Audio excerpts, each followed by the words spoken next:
В республике один за другим в эксплуатацию вводятся новые медицинские учреждения. В прошлом году, к примеру, открыли Республиканский центр фтизиопульмонологии. Если вначале врачи проводили операции только больным туберкулезом, то сейчас они успешно оперируют любых пациентов с легочной патологией. В процессе оперативного вмешательства выявляются, например, онкологические заболевания.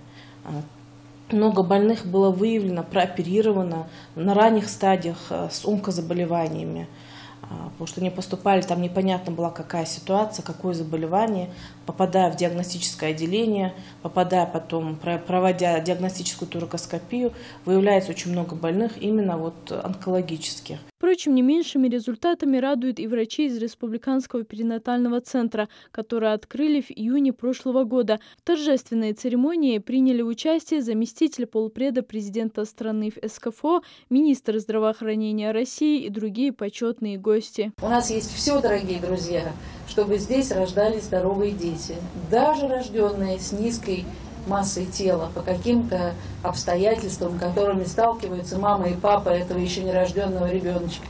От всей души вас еще раз поздравляю, желаю вам всего самого доброго и успехов нашему перинатальному центру. Я уверен, что это праздник и для мужчин, и для души. Почему? Потому что в этом храме будет сохраняться здоровье ваших любимых, которые будут вам приносить и выносить из данного храма новых членов вашей семьи, новых членов вашей республики и Российской Федерации.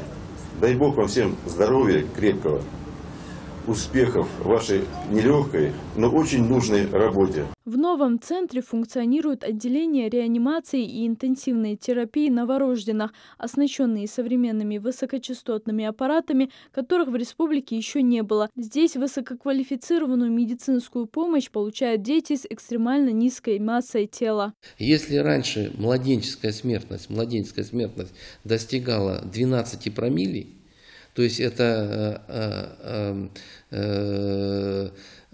число умерших детей до 1 года на 1000 родившихся, так показатель, то есть 12 промиллей было, то на сегодня, мы просмотрели буквально здесь показатели по ноябрю месяцу, по 11 месяцам, этот показатель составил 7,8 промилле. В этот же день гости из Москвы торжественно открыли и Республиканский онкологический диспансер в Плиево. Диспансер рассчитан на 100 посещений в сутки. Лечебница может похвастаться новейшей лабораторией биохимии и гематологии, самым современным оборудованием. Я вижу колоссальные изменения в лучшую сторону. Если 4 года назад мы говорили с Юнусбеком Бамангереевичем о том, сможем ли мы выстроить систему 3-уровневую, мы говорили, давайте ставим перед собой задачу сделать 1-й и 2-й уровень. А мы выстроили 3-уровневую, и уже сейчас Ингушетия имеет свои собственные высокотехнологичные центры. Ввели в эксплуатацию детскую республиканскую клиническую больницу. На первом этаже разместились сразу 3 отделения – приемная, травматологическая и клинико-диагностическая лаборатория. Этажом выше лор-отделение и детская хирургия. Здесь, по последнему слову техники, оборудованы 1 большая и 2 малые операционные.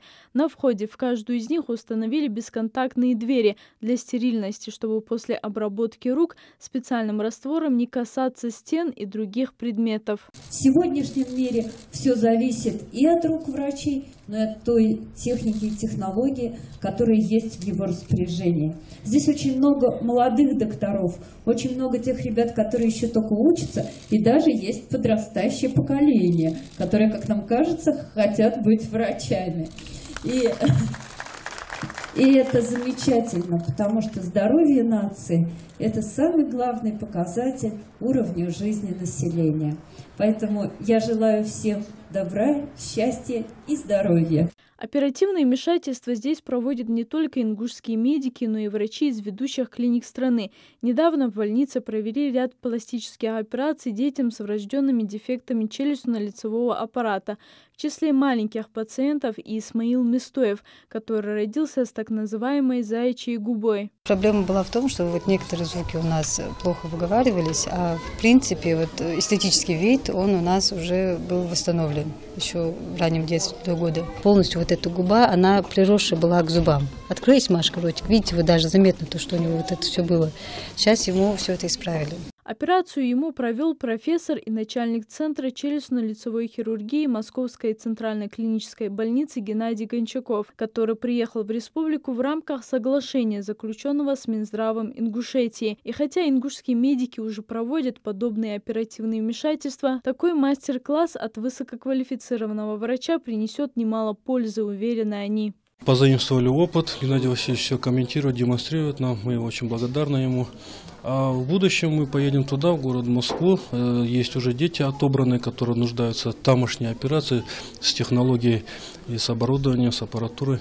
И будем там учиться. В планах на будущее не только подготовка профессиональных кадров и оказание высокотехнологичной помощи в республике, но и улучшение качества медпомощи врачей так называемого первичного звена, которые играют значительную роль в ранней выявляемости заболеваний. Залина Могушкова, Мадина Пугоева, Новости 24.